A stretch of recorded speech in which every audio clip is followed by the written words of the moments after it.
Hello guys, TM here. Today I'm going to be reviewing Neon Abyss, which is a roguelike platform shooter game. Neon Abyss is an absolutely beautiful game that just has a few flaws holding it back. Now before I get into the review, I want to clarify that I will not be talking about the endgame content in order to avoid spoilers. Now that we got that out of the way, let's get into the review. The story of Neon Abyss is about us stopping the Titan group for killing our family. This is when we meet Hades. Hades also seeks revenge as the Titan group drained most of his powers. We ally together and are given a drink by Hades, which teleports us to a stage where the hunt begins. In order to progress in Neon Abyss, the player must select from a set of characters. These characters are all viable and unique, as some characters have more keys, bombs or health than others, while some characters also have special abilities. An example can be a female fighter who can switch between a gun and a melee weapon, which completely change her fighting style. Once you drop down to a level, you travel through different rooms where eventually you find the boss room. Once you enter the boss stage, you have a chance to find one of many unique bosses that require different strategies to defeat. After defeating the boss, the player is then teleported to the next level, where this process is repeated until you face up against a manager, who are one of many final bosses. After defeating this manager, the game is restarted to where you try to hunt the next manager. I like this feature as the game slowly starts to expand after every successful run and get introduced to even more different environments, enemies and bosses as you proceed. With these points, you're able to buy new bonus levels, upgrades and characters. Although there are a wide variety of purchases, I have to say I was not pleased with how less you are rewarded compared to how much is demanded for these upgrades. There are multiple different pages where there are upgrades waiting to be purchased, however it is extremely grindy to get to that point, as you have to do a large amount of replays to even complete the first stage. When we start our run, we move through different rooms. In these rooms, monsters can spawn that we must battle. Defeating these monsters will drop coins that we are able to pick up. There are also boxes, rocks and other objects that we break and have a chance to get a random item or cash. With this cash, the player is able to buy shields, health, bombs, keys, guns as well as items from the shop. In order to get into the shop, the player must use crystals to open it. These crystals are also spent on weapon abilities. These weapon abilities were very fun and enjoyable, as although not a key part in combat, they do add a bit of extra variety into the battle. In order to get these crystals, the player must open chests or go into a room where there is a chance for there to be a crystal to collect. Once the player explores enough, they find a room where they can get an item or gun.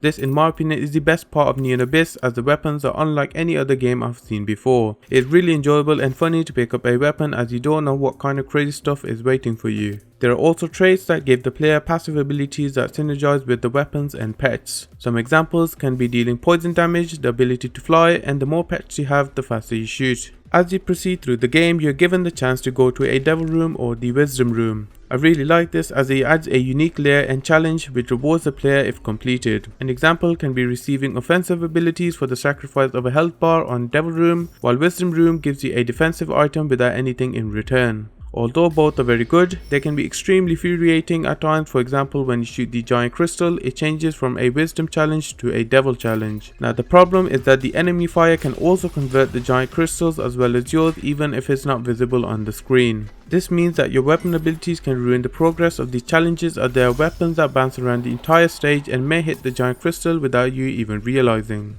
The player is also able to collect eggs that have a chance of either hatching empty or a pet in them. Now these pets are a bit of a letdown for me, as they can potentially seal your death in battle. For example, there is a pet that can block incoming fire. However, the problem is that it can also block your bullets as well. This means that if you have an explosive weapon or throw a grenade, it can blow up right in your face and damage you. Although there are some good pets, the negative outweigh the positive, as once you get a pet you don't like, you can't get rid of them until they die, which makes it really annoying and makes me want to avoid them entirely.